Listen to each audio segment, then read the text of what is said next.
नमस्कार दर्शक बंधु आपण मानक मंत्र विज्ञान ओडिया चैनल रे स्वागत। तो फ्रेंड आम चैनल को सब्सक्राइब करना ताले सब्सक्राइब करनी आ पाखरे आसଥିବା बेल आइकन को मध्य प्रेस कर दिंतु। तो बंधुगण आज मु एमिति गोटे प्रयोग विधि विषय कहवाक जाऊँगी जे आपण माने सरल और सुंदर भाव में यही प्रयोगटा करें। तो बंधुगण यही टॉपिक कहवा आगु गोटे विशेष सूचना जो मैंने आम वीडियो गुड़ाक देखुंत हेले यही कार्य करें से विशेष सूचना सर्वजन वशीकरण सर्वकार्य सिद्धि सर्वमोहिनी स्वामी वशीकरण संभोग वशीकरण स्त्री वशीकरण व्यापार वृद्धि शत्रु वशीकरण मोहिनी वशीकरण प्रेम समस्या विवाह समस्या चाकरी समस्या कोर्ट कचहरी समस्या भूत प्रेत समस्या धन वृद्धि एवं नवग्रह आम स्क्रीन रे शो होता नंबर को कॉल करंतु।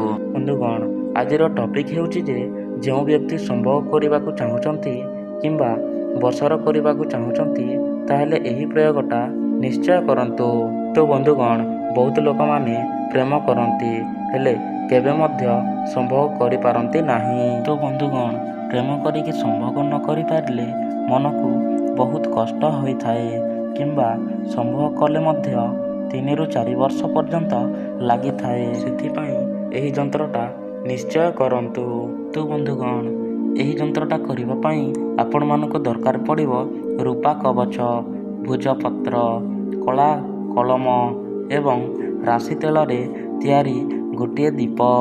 यही जंत्र केवल शुक्ल पक्ष शुक्रवार दिन करिबाको पड़िबो। ताहारी पूर्वरु जो राशि तेल रे तैयारी दीप थिबो सेही दीप को जलाई देबे एवं भुजपत्र उपरे आम स्क्रीन रे शो होउथिबा जंत्रटा को लेखिबाकू पड़िबो कला रंगर कलम रे एवं लेखि सारिला परे आमर एही जंत्र तले जाहाकू बसर किंबा संभोग करने चाहूँगी सही लोकर नाम लेखिबाकू पड़िबो एवं ता सहित ता मार नाम मध्य लेखिबाकू पड़िबो।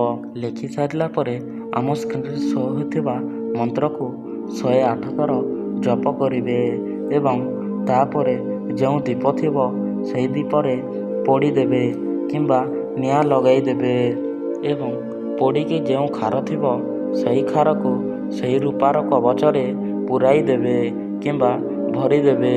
भरी सारिला परे झियो पिला हेले अंटारे बांधिबे एवं पुओ पिला हेले बाहुरे बांधिबे।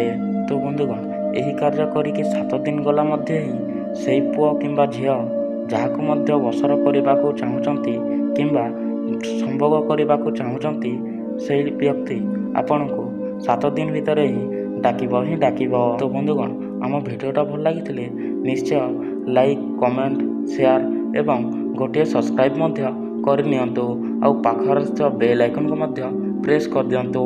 तो बंधुगण पुणी देखा नेक्स्ट टॉपिक पर। तो रही जय जगन्नाथ।